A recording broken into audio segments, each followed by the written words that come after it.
Ну, в общем, не получается у меня сосредоточиться. Всем привет, дорогие друзья! Если вы так же, как и я, не можете сосредоточиться на тренировках, то вы – это я. Сегодня мы решили приоткрыть вам занавес у такого популярного направления, как йога. Что такое йога? Зачем она нужна? Вы сейчас посмотрите сюжет, а я буду дальше настраиваться.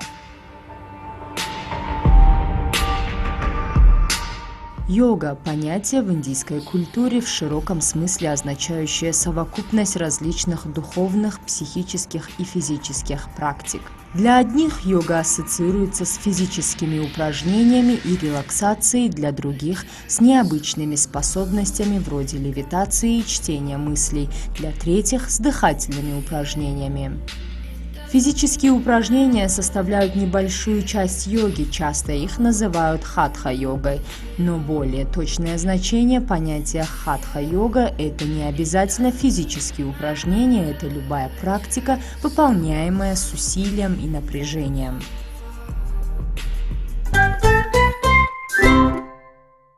Ну что, дорогие друзья, я надеюсь, что вы уже получили информацию о том, что такое йога, а сейчас нам поможет разобраться и показать, что это такое и как следует выполнять все эти тренировки и упражнения наш инструктор по йоге Азиза. Здравствуйте, Азиза! Скажите, пожалуйста, для чего вообще нужна йога и как начать заниматься йогой правильно? Ну, во-первых, йога, так скажем, то направление, исключительное направление, которое предназначено для всех, для любого уровня подготовки, с любыми противопоказаниями, с любыми особенностями тела. В целом йога проходит по разным причинам. Кто-то начинает заниматься йогой просто чтобы абстрагироваться от всего, да, вокруг, то есть просто расслабить свои мысли, сознание. Кто-то приходит более за физической составляющей, если есть какие-то проблемы с телом, или просто себя, так скажем, расслабить, растянуть, восстановить, да, тело после рабочего дня. Вот. И поэтому, то есть это зависит от того, с какой целью приходит в йогу, но йога настолько обширное направление, что охватывает большой спектр. Если человек весит там, грубо говоря, 120 килограмм, может ли он заниматься йогой? Да, конечно. То есть йога настолько универсальна, что она подстраивается, то есть одно и то же упражнение может выполняться ступенчато, начиная от облегченной вариации, более продвинутой и уже максимально правильной. То есть... Так, ну что, давайте начнем меня скручивать, потому что я вообще никакими навыками не обладаю. Сегодня мой первый день. Итак, что нам нужно? Ну, как любая тренировка, так же как и йога, она должна начинаться с подготовки тела. То есть для начала вы должны настроиться мысленно, так как йога – это работа тела с сознанием, то есть ощущений физических и внутренних. Поэтому вы должны найти некий баланс между всем этим и начать работать не только с телом, но и, так скажем, все, что у вас в голове. И поэтому вы начинаете готовить себя с дыхательной практики. Это правильное дыхание в первую очередь.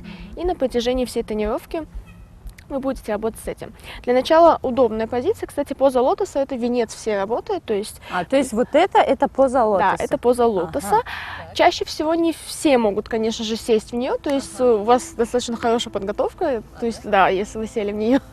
Потому что обычно это закрытые тазобедренные суставы, поэтому чаще всего это выполнить сложно, поэтому не расстраивайтесь, если это не получается. Вот. То есть это максимально удобное положение, вы сидите удобно, вы чуть-чуть подтягиваете живот, обычно здесь скапливается центр силы, да, он удерживает вас. Вы раскрываете плечи, замок руками и начинаете глубоко дышать. А вот это называется замок руками, да? Да, то есть в йоге... А для чего это нужно? Почему? Что это за замок руками? Если углубляться именно в йогу, то у нас есть чакры, у нас есть энергетическая составляющая, и этот замок закрывает, так скажем, энергетическую цепь, и этим самым вам комфортнее, так скажем, работать, именно работая, если с внутренней составляющей. Ну и в целом самая удобная позиция просто, чтобы посидеть, подышать. Закрывайте глаза, чтобы не отвлекаться на что-либо, и начинаете вдыхать носом и выдыхать.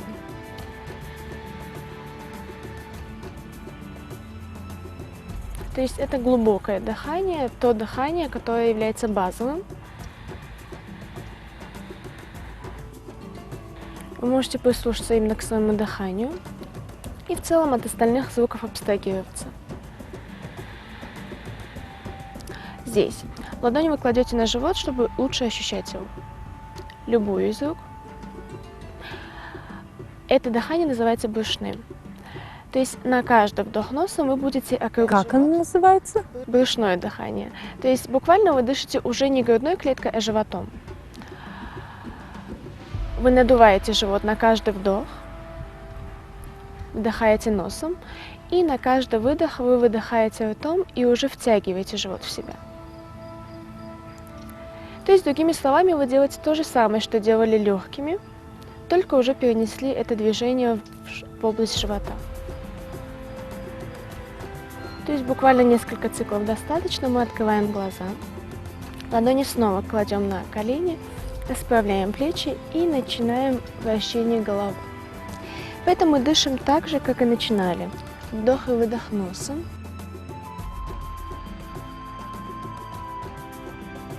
Вращение затем в обратную сторону. И это была небольшая подготовка именно для нашего шейного отдела. Мы расправляем плечи, и теперь уже можно его тянуть. То есть перед тем, как начать какое-либо движение, желательно подготовить тело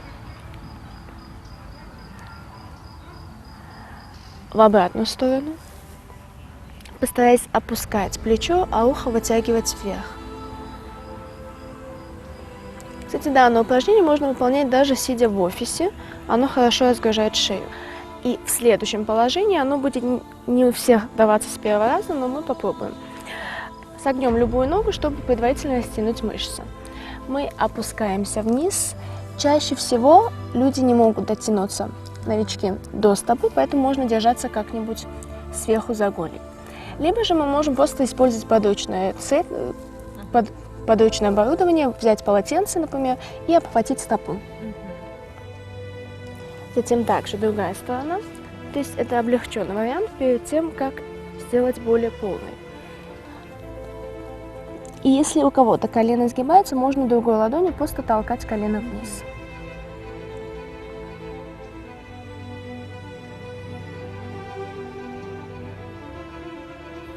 Отлично. И затем обе ноги, опять-таки, мы можем держаться за голень, но если получается, держимся за сами стопы. И...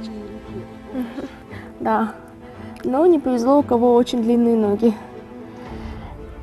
И затем опускаемся все ниже и ниже. А вот это уже сложновато. Да.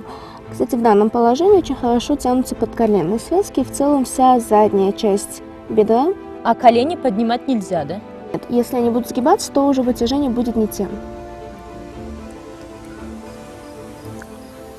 Чаще всего в таких положениях спина должна вытягиваться вверх. То есть мы выполняем анатомически правильные позиции, поэтому спина ровная и вытянутая.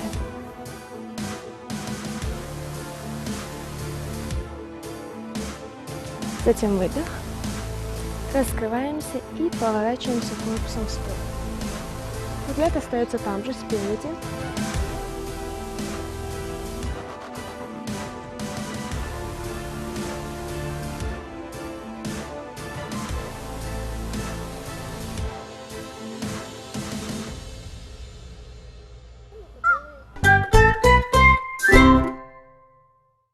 Итак, после усердных тренировок мы решили поговорить за чашкой кофе с нашим инструктором по йоге, с Азизой. Итак, Азиза, расскажите нам, как же вы, такая хрупкая, красивая девушка, скручиваете людей? Так скажем, это началось уже достаточно давно, как именно инструктор по йоге. Я практикую йогу уже лет 5. Но если уйти корнями в то, с чего все это начиналось, мои родители с детства были приверженцами того, чтобы отдавать своих детей в спортивной секции. Мы с братишкой чем только не занимались, плаванием, кикбоксингом. И в итоге я остановила свой выбор на легкой атлетике. Я начала заниматься профессионально. То есть, я показывала результаты, и в итоге меня включили в сборную. Я выступала на городских, республиканских соревнованиях, то есть параллельно училась. И как-то потом, в какой-то момент, мне поступило предложение о работе, тогда еще не открытом фитнес-клубе X-Fit. Так. Да, и вот пригласили, сказали попробуй, то есть мы бы хотели, чтобы это у нас работало. Я Как пошла инструктор по йоге?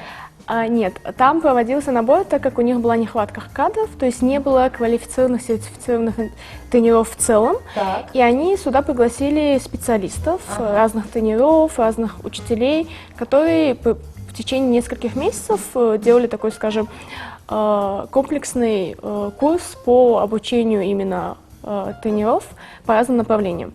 Я пошла, я в большей степени персональный тренер, то есть нас обучали пилатесу, стретчингу, это растяжка, то есть мягкому фитнесу, силовому фитнесу, то есть там были функциональные тренировки. Но когда мы запустились тестово, нас отобрали 2 тренеров в течение работы, которые, так скажем, выделились плюс-минус, которых отправили в Алмату на обучение инструктора по йоге.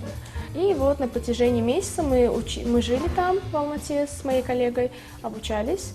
Вы месяц обучались йоге? Да. И то есть получили сертификацию, то есть у каждого инструктора по йоге есть такой паспорт йога. То есть, да, то есть он также выглядит как наш. Так серьезно, да? Да, то есть у меня есть зачетка даже, в котором стоят оценки, зачет, не зачет, то есть, да, я сдавала все эти экзамены, мы даже учили санскрит. А я почему-то, знаете, думала, как это происходит. Это происходит так, что, человек ведет какой-то такой образ жизни, обычный образ жизни, а потом подается, знаете, чуть ли не в буддисты, а потом ведет отшельнический образ жизни и такой, займусь-ка я йогой. Оказывается, здесь оценки еще. Да, но это опять-таки, то есть, да, вот то, что вы сказали, это достаточно, так скажем, реалистично. Да? Но это те, кто ведут этот образ жизни. А если ты занимаешься йогой, это не значит, что ты сможешь научить йоге. Как обстоит ситуация с йогой, да, у нас в стране? То есть кто прибегает к йоге, да? Вот именно если брать наш таджикский народ. Есть, так скажем, большие различия, если брать как тот момент, когда я начинала, и даже сейчас. То есть ситуация, так скажем, спрогрессировала, то есть намного сейчас ситуация более яснее и положительнее, нежели было 5 лет назад. 5 лет назад для нашего народа, к сожалению, йога это был стереотип, что это женское занятие. Так, вот, да, так. То есть туда ходят только женщины, больше никто. И для многих это было что-то вроде красивой картинки, ты постоял, посидел, полежал и все. То есть, вот смотрите, получается, что сейчас вы хотите сказать, что наши мужчины занимаются йогой. Да? Да, даже достаточно преклонного возраста приходят. Чаще всего мужчины приходят, вот в данном случае мужчины, это, так скажем, как бы это ни звучало так утрированно, когда приспичило. В том плане, что вот когда какой-то пик настал, в том плане, что со спиной что-то, как там, не знаю, защемил плечо, там, сижу, не разгибается поясница, да, то есть когда уже все впритык, и они чаще всего приходят по рекомендации врачей. Ага. То есть это врач порекомендовал, что... Да, который, например, их лечит, они на пути какого-то лечебного процесса, и они говорят, что для профилактики подобного вам бы следовало заняться йогой. И они действительно приходят, многие даже после всего, что там, даже если пройдет проблема, они остаются. Есть у меня действительно мужчины достаточно солидного возраста, которые постоянно ходят. Во время того, как вы проводите свои занятия, случаются ли такие случаи, как, там, я не знаю, ногу так положил как-то не так, и все, скрутило, все, из этой позы уже не выбраться? К счастью, не припомню такой момент, правда, помню, как это был момент, когда... такое возникает, то есть нас также в ходе обучения, то есть, помимо обучения, ты все равно с годом практики, пока ты работаешь, ты все равно каждый раз там набираешься каких-то знаний, ты что-то там читаешь нужную литературу и прочее. И есть такие побочные эффекты в плане даже после дыхательной практики, когда начинается головокружение, давление то ли у кого-то поднимается, у кого-то снижается в зависимости от предрасположенности. А бывают такие упражнения, которые вызывают тошноту. Так. Много факторов, элементарно даже там поел что-то тяжелое или что-то с желудком, лег на живот, да, в какой-то асане не так и надавил на что-то. И были как-то случаи, когда люди просто выбегали из зала, и потому что их подташнивало. А есть ли какие-то противопоказания для занятий йогой? То есть нету, да? Есть противопоказания для выполнения каких-то позиций в йоге, каких-то упражнений. Но в целом йога, она рассчитана для любого возраста, для любого пола, для любых особенностей тела. Мгм. Понятно. Ну, давайте тогда поговорим с вами, немножко отойдем от йоги. Какая Азиза инструктор и какая Азиза вне йоги? Ага. Так. Даже не знаю, наверное, как-то со стороны будет виднее сказать. Я не знаю, сказать ли мне о себе такое или нет, но исходя из того, что говорят мне, то да, это какой-то такой внутренний стержень, который видят во мне многие. То есть работа с людьми — это одна из непростых, одна из интересных, но и в то же время непростых сфер деятельности. Да, это у каждого свои, так скажем, проблемы, у каждого свои какие-то, свой характер какой-то этот, да, то есть и ты стараешься все равно подстроить это все на одну волну какого-то спокойствия и прочего. Наверное, как тренер я себя вижу, наверное, именно инструктор по йоге. Какое-то спокойствие, какая-то гармоничность. И считаю, что инструктор должен быть уверенным в себе, именно как минимум на самом занятии, и отдавать такой энергетикой, чтобы люди просто заражались этим и двигались за счет этого. Твоя энергетика передается. Как бы это ни звучало абстрактно, возможно, да, не все поймут, но это работает. Если ты не приходишь настроенный на ту волну, которая должна передаваться и заражать других людей, то урок не выйдет. Никакая музыка, никакие свечи, никакие красивые плавные движения не помогут. Йога — это в первую очередь какая-то осознанная работа со своей головой, со своим сознанием. Так вот, я хотела как раз по этому поводу задать вопрос. Так все же йога — это осознанность или, или какой-то тренд? Смотря для кого как. То есть есть определенная, да, часть людей, которые все-таки занимаются для того, для красивой фотографии, да, например, в соцсетях. Или просто сказать, что вот я пошел на йогу. То есть, да, есть. То есть, да, ты это видишь даже по занятию. То есть, даже если ты увидишь первый раз человека на занятии, ты можешь к концу занятия определить, кто, для чего и зачем ходит. В целом, я, так скажем, я не считаю свою работу работой, да, потому что чаще всего, когда меня спрашивают там, на работу или там много вы работаете, я говорю, в целом я безработный человек. Я себя позиционирую себя как человек, который занимается любимым делом. Это называется «найдите себе хобби, которое будет вас кормить и приносить вам деньги, и тогда вы не будете работать». Что эти 5 лет я поработала хотя бы один день, действительно, у меня нет такого ощущения. У меня иногда может рабочий день складываться из того, что я могу уделять работе там 11-12 часов в день, буквально. Но при этом я не буду чувствовать, что я работала в этот день. Я действительно горю этой работой, я люблю эту работу, и на протяжении даже этих 5 лет у меня возникало много возможностей, много каких-то моментов, даже препятствий, чтобы я просто оставляла эту работу. От того, что, так скажем, мы все-таки живем в консервативном обществе, и эта работа не идеальный вариант работы, да, так скажем, для девушки. Вот мы подошли к этому моменту. Мы сами знаем, что девушкам нелегко. Да, когда девушка там занимается активной деятельностью или же она в спорте, да, то, что еще общество наше не приняло. То есть с какими трудностями вы сталкиваетесь? Наверное, в первую очередь, даже что пришло вот сразу в голову, это несерьезное отношение к этой профессии, потому что все-таки в целом тренер — это призвание, да, это больше, чем профессия. Но, к сожалению, даже если брать мужской пол в этой сфере, у нас в обществе не принято считать эту профессию как за действительно тот колоссальный труд, который делается людьми, которые занимаются этой профессией, чтобы потом быть там, где мы есть, да, например. Плюс наша, так скажем, сфера деятельности чуть страдает от того, что все равно здесь недостаток всего того, чтобы получить эту профессию. У нас нет определенных специализированных каких-то курсов, каких-то обучающих школ, университеты. То есть университет, который вот там в итоге выдает тренеров, да, по физкультуре, но не персонального тренера, который там чуть ли не работает над каждым маленьким пучком твоей мышцы, да. И поэтому, может быть, складывается такое ощущение, что это так. Один раз присел, 2 раза этот, посчитал, там, сколько твой ученик присел, и на этом твоя работа заканчивается. Нет. И задам последний, наверное, вопрос. Мне просто интересно. Сколько получает инструктор по йоге? Вам озвучить, давайте на салфетке я напишу. Опять-таки, я никогда не знаю ответа на этот вопрос. Так.